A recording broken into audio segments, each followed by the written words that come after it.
All right, so I don't know about you, but in different times with my Christmas light show, I have had all sorts of different methods of when I go outside, I've got my controllers in the yard, and I got to go take my stuff out, all my props, and plug them in.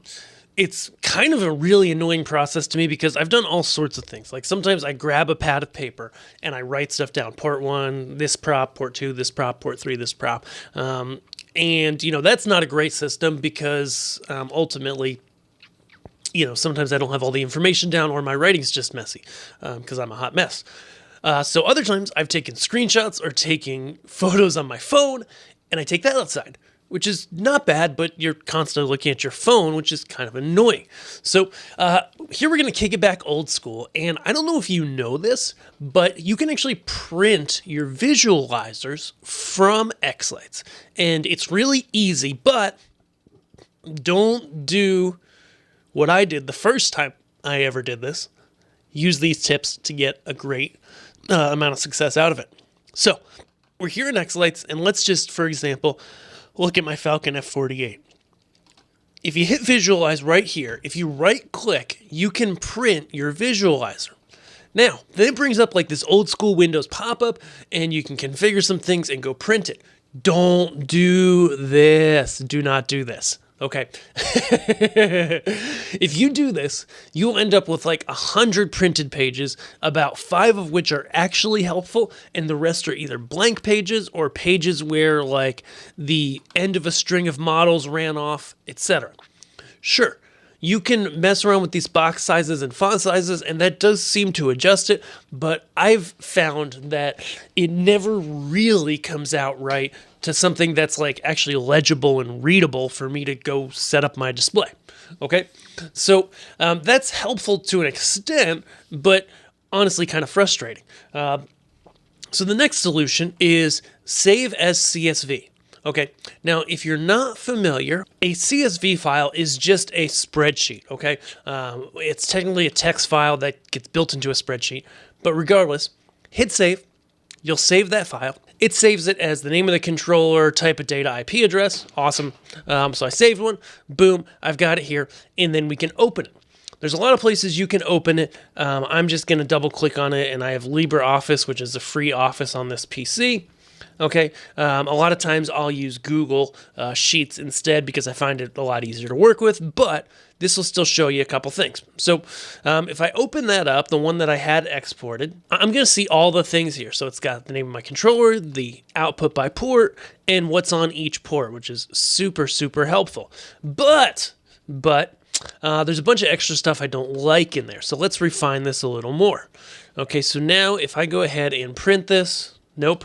Not print, save as CSV, okay, and I go do that. I should have a couple options here that come up, yep. So here are all the options of things that you can include in your CSV, and I would say keep it simple as can be, right, because all you need to know is, right, you need to know your port, okay, maybe you want to know the pixel count. I don't. So I really just need to know the model description, right? Because that's the model name.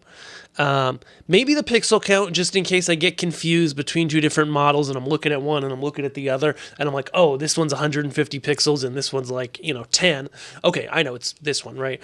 So that can help. But other than that, I really don't need any of this other stuff. And so we'll go ahead and export that one, take a look-ski at it. And now we see we have a much cleaner setup where we can go in. I can, for example, I don't have a lot out for my Halloween show. I could delete these extra rows if I wanted, or just not print the bottom here because it's just my moving heads and I know what they are.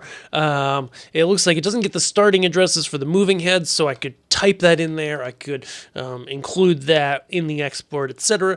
But this gets you a whole lot closer because this now is something that if I go to print it, at least here on my PC, I can go and I can find my printer, right, and I can grab my stuff, And I can actually see it preview because it wouldn't preview. The other one wouldn't preview. And then it'll show me, okay, this is where things go off to the side. Being that it's still basically the visualizer, then I would go ahead, flip yourself to landscape, play around with the settings on your particular software, but you should be able to get it and scale it. So that actually, I don't think I printed it as a landscape. This is where I like Google Sheets a lot better, where you can get it landscape so that each row only is on one page and it's not spanning to a second page to fit all the models. And then you can print it. And then you can carry it outside to your display. And as you're hooking things up, you just go ahead and plug it in. Really, really easy. This reminds me that I actually have some stuff that I gotta drag into here. Anywho, so that's cool. When you do this and you're getting ready to test your show, remember, especially if you did Christmas last year and you're doing Halloween this year, or even if you did Christmas last year and you updated, moved, changed things, whatever. Remember, before you test stuff, but after you sequence, you do want to go, well, it doesn't have to be after you sequence. After you make all your changes in your controllers, remember to upload your output to your controllers, which will then have the configuration in there that you just printed, okay? And remember, if you do make any changes, if you move anything around in your layout, you move them around where they sit on controllers or what port they sit on, you probably will have to open up all of your sequences and save them, re-render them, or use the tool in here, the batch render that is available, because anytime that things move around, channel numbers change, you do need to re-render. Awesome.